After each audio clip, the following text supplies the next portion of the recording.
Ask classes में आपका स्वागत है। लीजिए स्टूडेंट, अब आपके सामने क्लास 11th बायोलॉजी का बूस्टर डोज लेकर के आ चुका हूं। अगर आप बूस्टर डोज के सारे क्वेश्चंस को अच्छे से प्रिपेयर करते हैं तो डेफिनेटली आपके एग्जाम में बूस्टअप देखने को मिलेगा। बूस्टअप कैसे, जरा सुन लो। अगर तुम्हारी तैयारी 40 नंबर की है, 80 का पेपर आएगा। अगर तुम्हारी तैयारी 40 नंबर की है तो समझो अपना 15 नंबर और जोड़ लो, तो ये तुम्हारी तैयारी 55 नंबर की हो जाएगी। मतलब बूस्टर डोज कोई फालतू डोज नहीं है, बल्कि तुम्हारे एग्जाम में नंबर इंक्रीज कराता है। ऐसा भी हो सकता है कि अगर कोई स्टूडेंट कुछ भी नहीं पढ़ा, एकदम न्यूट्रल, कुछ पढ़ा ही नहीं, किताब ही नहीं खोला, तो उसके लिए बूस्टर डोज आसानी से 40 से 45 नंबर तक ला देगा। और अगर आपकी तैयारी 60 या 70 नंबर की है तो आप उसमें से 10 से 15 नंबर जोड़ सकते हैं, तो 80 में से तुम्हारा 75 तक पहुंच जाएगा। तो ये है बूस्टर डोज। तो चलिए फटाफट स्टार्ट करते हैं, लेकिन उसके पहले थोड़ी मैं बता देता हूं। कक्षा 11वीं के बायोलॉजी में ना सिलेबस बहुत लंबा है। जी हां, आपने सही सुना, लगभग कुछ पाठ ही छूटे हैं, बाकी पूरा का पूरा किताब त्रैमासिक परीक्षा में दे रहा है। तो देखो, सिलेबस इतना लंबा है कि बूस्टर डोज एक पेज में नहीं आ रहा था, एक पेज में आ ही नहीं रहा था। सिलेबस इतना लंबा है, इतना लेंदी है। और आपको पता है ना कि सभी स्कूल का अलग अलग क्वेश्चन पेपर और ऐसा डोज देना है ताकि एग्जाम में बूस्टअप देखने को मिले। तो इसके लिए हमने बहुत सारे क्वेश्चंस लिखे हैं। ठीक है, बहुत सारे, मतलब होंगे मुश्किल से 20 से 25 क्वेश्चन लिखे हैं। ठीक है, इन सारे क्वेश्चंस को बहुत अच्छे से प्रिपेयर कर लो, डेफिनेटली बूस्टअप देखने को मिलेगा। गारंटी के साथ कहता हूं, डंके के चोट पे कहता हूं। तो चलिए फटाफट हम वीडियो को स्टार्ट करते हैं। सबसे पहले आपको डिफाइन करने को बोलेगा कि संघ क्या है, वर्ग क्या है, कुल क्या है, गण क्या है, वंश क्या है। इनमें से कोई एक पूछा जाएगा, सभी नहीं आएंगे, इस चीज को ध्यान रखिएगा। लेकिन आपको सही पढ़ना है। आपके स्कूल में कौन सा आ रहा है ये आपको स्वयं नहीं पता। ठीक है, नेक्स्ट कहता है कवक की विशेषता बताइए। कवक क्या होता है? ठीक है, कवक, कवक मतलब काई जो पानी में जाता है, उसकी विशेषता बताना है, इसकी क्या क्या विशेषता है। नेक्स्ट कहता है यूग्लिनाइट के विशिष्ट चारित्रिक लक्षण कौन कौन से हैं। ठीक है, यूग्लिनाइट के चारित्रिक लक्षण कौन से हैं। हो सकता है तुम्हारे परीक्षा में विशिष्ट ना लिखा हो, तो कंफ्यूज मत होना। ठीक है, लक्षण यदि पूछ ले यूग्लिनाइट के लक्षण, तो यही आपको लिखना है जो इसका उत्तर दोगे। प्रोटोजिया के 4 प्रमुख समूह को संक्षिप्त वर्णन कीजिए। प्रोटोजिया के कई सारे समूह हैं, ठीक है, तो उसमें से 4 का वर्णन करना, ये 4 नंबर का प्रश्न है। ठीक है, डेफिनेटली आ रहा है, सभी स्कूल में देखने को मिलेगा। मोनिरा जगत के 2 लक्षण, 100% मार्किंग होगी। नेक्स्ट, पैरामीशियम और अमीबा के चलन अंग का नाम लिखो। ये केवल नाम लिखने के लिए पूछेगा, 2 नंबर का प्रश्न है, कोई बहुत तगड़ा क्वेश्चन नहीं है। और यही बता देता हूं, सारे स्कूल में आएगा भी नहीं। ठीक है, ये भी गारंटी के साथ कहता हूं, लेकिन हाँ, कुछ स्कूल में देखने को मिल सकता है ये क्वेश्चंस। जालिका और शिरावन्यास और समांतर शिरावन्यास में अंतर, 100% मार्किंग होगी। सारे स्कूल के बच्चों के लिए इसे अच्छे से प्रिपेयर करना है। आगे बढ़ते हैं। नेक्स्ट, विभिन्न प्रकार के पर्ण विन्यास का उदाहरण लिखना है। पर्ण विन्यास मतलब जो पत्ता होता है उसमें किस प्रकार से शिराविन्यास होता है, किसी में जालिकावत होता है, किसी में आपका रेखीय होता है। तो उस प्रकार के विन्यास का आपको डिफाइन करना पड़ेगा। ठीक है, कोई आप मुश्किल से 2 या 3 कर लेना, तुम्हारा काम हो जाएगा, क्योंकि 3 नंबर के प्रश्न है।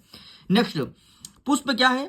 ठीक है, ये और इसके जितने भी भाग हैं उसका सचित्र वर्णन करना है। यहां पर मैंने सचित्र नहीं लिखा ना, ध्यान रखना, सचित्र आएगा। मतलब फूल का चित्रण आना है, और फूल के कौन कौन से भाग होते हैं, जैसे पुष्पांग हो गया और पुंकेसर हो गया, ठीक है, और परागकण हो गया, इन सबको डिफाइन करना पड़ेगा। 100% मार्किंग हुई सभी स्कूल के लिए, इस चीज को ध्यान रखिएगा। जिसको 100% बोल रहा हूं, मतलब आपको करके ही जाना है, क्योंकि तुमको पता है यार, जब भी बूस्टर डोज आता है ना, तो तबाही डेफिनेटली मचाता है। आगे बढ़ते हैं। मूसला जड़ और अपस्थानिक जड़ में क्या डिफरेंस होता है, तो ये भी 100% मार्किंग होने वाली आप स्कूल में, इसलिए अच्छे से करिएगा। पुष्पक्रम को डिफाइन कीजिए एंड पुष्पीय पादपों के विभिन्न प्रकार के पुष्पक्रमों के आधार पर वर्णन कीजिए। वही पुष्पक्रम मतलब कौन कौन से अंग होते हैं, क्या कैसा होता है, ये 100% मार्किंग होने वाली है। लेकिन देखो, क्वेश्चन यही रहेगा, क्वेश्चन यही रहेगा। एक चीज ध्यान सुन लो, आपके जो पेपर में है ना, वो शब्द बदलेंगे, तो कंफ्यूज मत होना। ठीक है, कंफ्यूज मत होना कि सर जो आप लिखे हो सेम टू सेम नहीं आया। अरे वही आएगा रे, सारे जगह के टर्म्स अलग अलग होंगे। ठीक है, कुछ जैसे पूछेगा वही, लेकिन तरीका अलग हो सकता है ना पूछने का। जैसे मैं बोला कि तुम्हारा नाम क्या है, किसी ने आके बोला क्यों तेरा नाम क्या है, किसी ने बोला क्यों सर आपका नाम क्या है, किसी ने बोला आपका नाम क्या है बताइए ना, है ना, तो तरीका अलग है। बाकी पूछ तो तेरा नाम रहा ना, बस वैसे ही बोल रहा हूँ। नेक्स्ट कहता है पैरेन्काइमा उत्तक के क्या कार्य होते हैं। पैरेन्काइमा उत्तक क्या होता है, कहां पाया जाता है, इसके बारे में पढ़ लेना। इसके कार्य 100% मार्किंग होने वाली है। ठीक है, क्लोरेनकाइमा उत्तक, ये दोनों आएगा आएगा आएगा आएगा। कुछ स्कूल में पैरेन्काइमा, कुछ स्कूल में क्लोरेनकाइमा उत्तक। नेक्स्ट, खुला और बंद संवहन बंडल में अंतर क्या होता है, कुछ स्कूल में देखने को मिलेगा। ये 100% मार्किंग नहीं होगी, लेकिन कुछ स्कूल के बहुत ज्यादा इंपॉर्टेंट क्वेश्चन है। हाँ, द्विबीजपत्री, एक बीजपत्री सब जगह आएगा, सब जगह आएगा। आंख बंद कैसे रट लेना, आंख बंद करके इसे रट लेना। ठीक है। द्विबीजपत्री जड़ में कहीं आ रहा है, कहीं पर आ रहा है तना में। लो भाई डिफरेंस बता दिया, ठीक है। जड़ और तना में अंतर है, ध्यान से देख लो। नेक्स्ट, रंध्रीय तंत्र क्या होता है और रंध्र की रचना का वर्णन कीजिए। रंध्रीय तंत्र क्या होता है, ठीक है, रंध्रीय तंत्र के बारे में आपको देखना है। तो इस प्रकार से ये होते हैं आपके कुछ क्वेश्चन, ठीक है। आगे देख लेते हैं, कुछ क्वेश्चन और बचे हैं, जैसे प्रोकैरियोटिक और यूकैरियोटिक कोशिका में अंतर 100% आ रहा है, लेकिन एक चीज और ध्यान रखना, कुछ जगह आपको देखने को मिलेगा प्रोकैरियोटिक कोशिका को परिभाषित कीजिए, कुछ जगह आएगा यूकैरियोटिक कोशिका को परिभाषित कीजिए। इस चीज को ध्यान रखना, ठीक है। इसलिए आपको डिफरेंस, अगर तुम डिफरेंस पढ़ लोगे तो परिभाषित आसानी से कर पाओगे, तो इसको ध्यान रखना। लाइसोसोम को आत्महत्या की थैली क्यों कहा जाता है, 10th क्लास का क्वेश्चन है, लेकिन फिर भी कुछ जगह डाला जा रहा है, इसलिए मैंने यहां पर कवर कर दिया हूं। अर्ध स्वनियंत्रित कोशिकांग किसे कहते हैं, पढ़ सकते हो, पढ़ना चाहो तो, बाकी ज्यादा कोई मार्किंग नहीं होने वाली। हाँ, क्लोरोप्लास्ट मार्किंग हो रही है भाई, ध्यान रखना, ठीक है।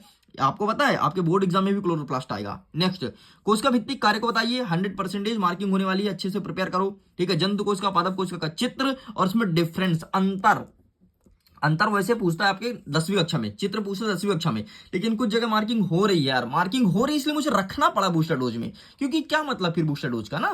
नेक्स्ट कहता है गुणसूत्र बिंदु क्या है, मतलब गुणसूत्र के बारे में पूछा गया है, गुणसूत्र बिंदु के आधार पर गुणसूत्र के वर्गीकरण किस रूप से होता है, ये चीज हमें अच्छे से पढ़ना है।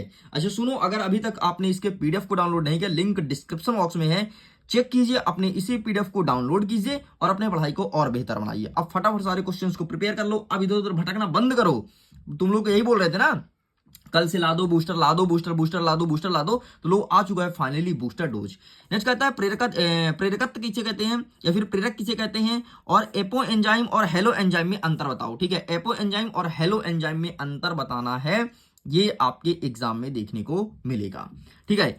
गोंद किससे बने होते हैं, ठीक है, गोंद जो होते हैं, ये ज्यादा मार्किंग हो नहीं रही कुछ, लेकिन कुछ जगह है इसलिए मुझे देना पड़ा। नेक्स्ट कहता है ट्राइग्लिसराइड के संगठन का वर्णन करो, डीएनए और आरएनए में अंतर, 100% मार्किंग हो रही, चाहे किसी भी स्कूल से हो, किसी भी जिले से हो, किसी भी कोने से हो, कहीं से भी हो।